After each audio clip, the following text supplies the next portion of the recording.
Hello प्यारे बच्चों, तो आप लोगों का स्वागत है। आज के इस वीडियो में हम लोग क्लास 12 का होम साइंस का जो है कि चैप्टर नंबर 8, जिस चैप्टर का नाम है मार्गदर्शन एवं परामर्श। चैप्टर नेम थोड़ा मोड़ा मिसमैच हो सकता है क्योंकि कोई बुक में कुछ और रहता, कोई बुक में कुछ और, लेकिन अंदर का कॉन्सेप्ट जो है ना एक ही रहता है। जैसे कोई मार्गदर्शक हो सकता है या फिर परामर्श की जगह सलाह वाला, इस टाइप से। तो उसी तरह, और जिस तरह से हम लोगों ने 1 से 7 तक देखे उसी तरह इसका भी देखेंगे। पहले प्रश्न, 4 ऑप्शन से, फिर एक व्याख्या, ताकि कॉन्सेप्ट के साथ क्लियर होना कि रटी रटाई ऑब्जेक्टिव याद करना। प्रश्न पहला क्या है? मार्गदर्शन, जिसको गाइडेंस बोलते हैं अंग्रेजी में, का मुख्य उद्देश्य क्या है? तो आपको सही हो जाएंगे उत्तर। ऑप्शन बी, व्यक्ति के समस्याओं का समाधान करना, उसी को मार्गदर्शन बोला जाता है ना। हम लोग ऑप्शंस को इग्नोर करते हुए चलेंगे ताकि टाइम बचे। और व्याख्या पढ़ो क्या लिखा हुआ। मार्गदर्शन व्यक्ति को उसकी समस्याओं को पहचानने और समाधान खोजने में सहायता करते हैं। 2 नंबर में पूछ लिया जाए गाइडेंस से क्या अर्थ है, या फिर से क्या तात्पर्य है, या फिर से आप क्या समझते मार्गदर्शन से। तो व्याख्या आपको हर पढ़ना कि व्याख्या लिख दोगे तो आपको पूरा 2/2 मिलेगा, कोई नहीं काटने वाला। इसलिए मैं बोलता हूँ व्याख्या जरूर पढ़ना है। प्रश्न 2, गाइडेंस शब्द का अर्थ क्या है? तो गाइडेंस का मतलब वही हो गया सलाह देना किसी को, है ना। गाइडेंस का अर्थ है उचित दिशा में किसी को सलाह या सुझाव देना। जैसे कि कोई हाँ, जैसे तुम लोग को ही सलाह लेना या फिर एडवाइस लेना है तो हमसे ले सकते हो, सर हम लोग 12 के बाद क्या करें। तो उसमें हम बताएंगे कि ऐसे ऐसे फील्ड हैं जिसमें जाना चाहो तो जा सकते हो, उसी को गाइडेंस से बोला जाता है, सलाह।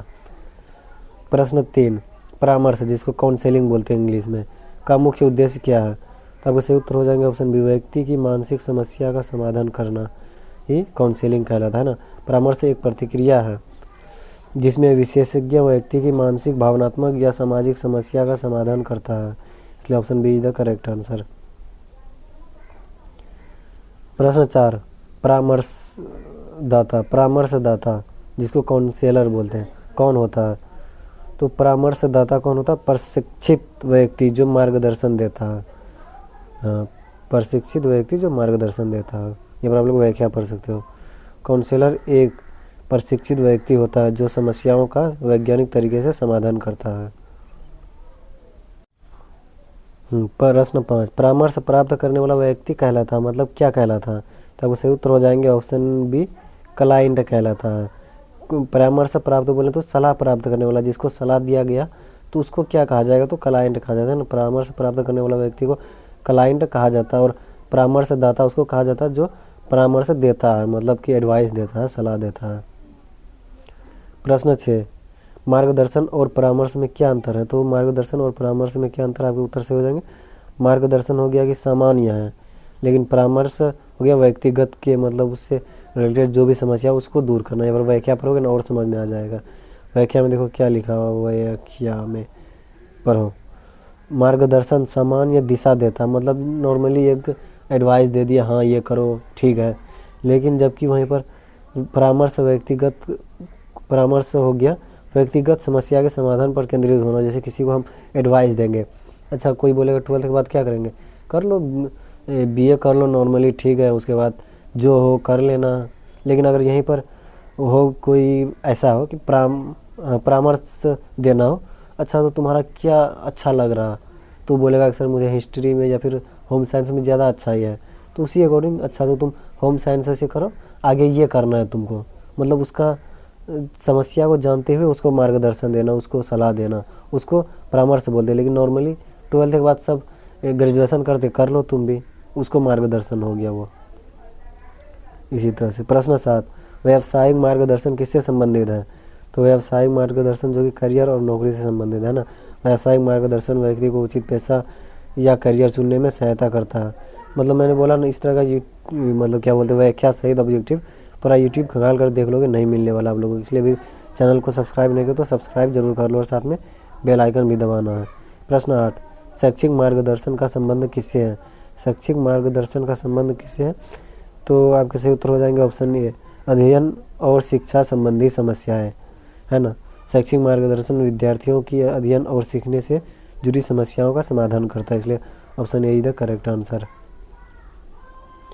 प्रश्न 9, व्यक्तिगत मार्गदर्शन का उद्देश्य क्या है? मतलब व्यक्तिगत मार्गदर्शन का उद्देश्य क्या है? Option A is the correct answer. मतलब व्यक्ति की निजी जीवन की समस्याओं का समाधान करना ही व्यक्तिगत मार्गदर्शन कहा जाता है ना। व्यक्तिगत मार्गदर्शन व्यक्ति की व्यक्तिगत भावनात्मक या व्यवहारिक समस्याओं पर केंद्रित होता है। वो वाला जरूर याद रखना, व्यक्ति क्या बोलते हैं, मार्गदर्शन वर्सेस परामर्श में क्या अंतर है, तो वही लिख देना। डायरेक्टली सिर्फ इतना लिख देना, मार्गदर्शन में एक नॉर्मली सामान्य रूप से उन्हें सलाह दिया जाता है। यहीं पर बात करें जब परामर्श की, तो व्यक्ति के उसके अनुसार, मतलब उसके बारे में जानने के बाद, उसका व्यक्तिगत भावनात्मक सब जानने के बाद तब उसको सलाह देंगे उसका पास्ट के अकॉर्डिंग कि अच्छा तुम में ये अच्छा है तो तुम ये करो, ये तुम्हारे लिए बेस्ट होगा, जिसको साइकोलॉजिकल फैक्टर से भी थोड़ा हमारा अंदाज़ा लगा कर दिया जाता है। चलो शुरू करते प्रश्न 10 से। लाइट कट गया था इसलिए वीडियो रुक गया बीच में। प्रश्न 10 में क्या, परामर्श प्रतिक्रिया का पहला चरण क्या होता है? तो पहला चरण जो होता है कि ना, संबंध स्थापित करना होता है परामर्श प्रतिक्रिया का, है ना। परामर्श में सबसे पहले सलाहकार और क्लाइंट के बीच विश्वासपूर्ण संबंध बनाना आवश्यक है, इसलिए संबंध स्थापित करना। प्रश्न 11, एक अच्छा काउंसलर।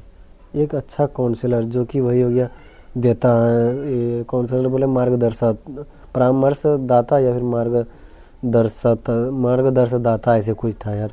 काउंसलर की विशेषता क्या होती है? तो आपके सही उत्तर हो जाएंगे ऑप्शन बी, सहानुभूतिपूर्ण व्यवहार, जो कि एक अच्छा काउंसलर का विशेषता होता है या होना चाहिए। एक अच्छा मार्गदर्शदाता सहानुभूति, धैर्य और संवेदनशीलता से काम करता है। प्रश्न 12, मार्गदर्शन की आवश्यकता सबसे अधिक कब होती है? तो कब होती है? जब व्यक्ति की भ्रमित या असमंजस में हो, तब होता है। आप लोग यहाँ व्याख्या पढ़ सकते हो, समझ में आ जाएगा।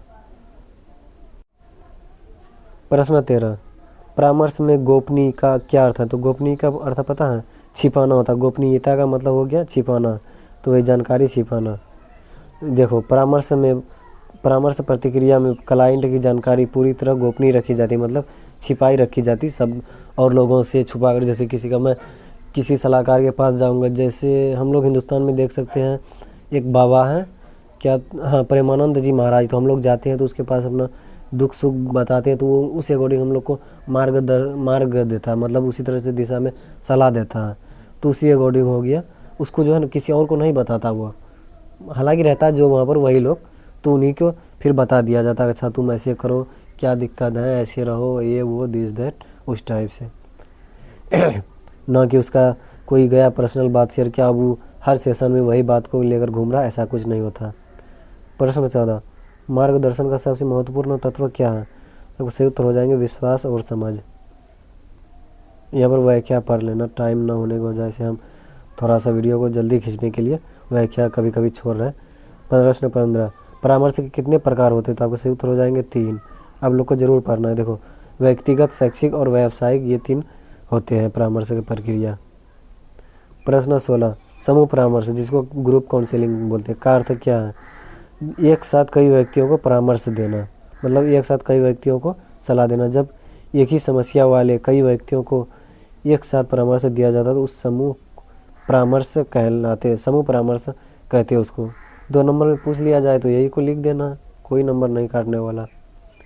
प्रश्न 17, वोकेशनल गाइडेंस शब्द का अर्थ है? वोकेशनल गाइडेंस का शब्द है जो कि रोजगार और करियर से जुड़ा मार्गदर्शन। Option b is the correct answer, है ना। वोकेशनल गाइडेंस व्यक्ति को उचित पेशा चुनने में मदद करता है। प्रश्न 18, काउंसलिंग किस प्रकार की प्रक्रिया है? तो काउंसलिंग जो है कि सहायक और गोपनीय प्रक्रिया, मतलब वही छुपाने वाला। आप लोग व्याख्या पढ़ लेना, व्याख्या जरूर पढ़ना आप लोगों को वीडियो को पॉज करके। प्रश्न 19, मार्गदर्शन किस स्तर पर दिया जा सकता है? मार्गदर्शन किस स्तर पर दिया जा सकता है? तो विद्यालय में दिया जा सकता है, सरकारी में, परिवार में, तो मतलब option be the correct answer हो जाएंगे, है ना। विद्यालय में, कॉलेज में और रोजगार में, सभी स्तरों पर। और अलग व्याख्या पढ़ना।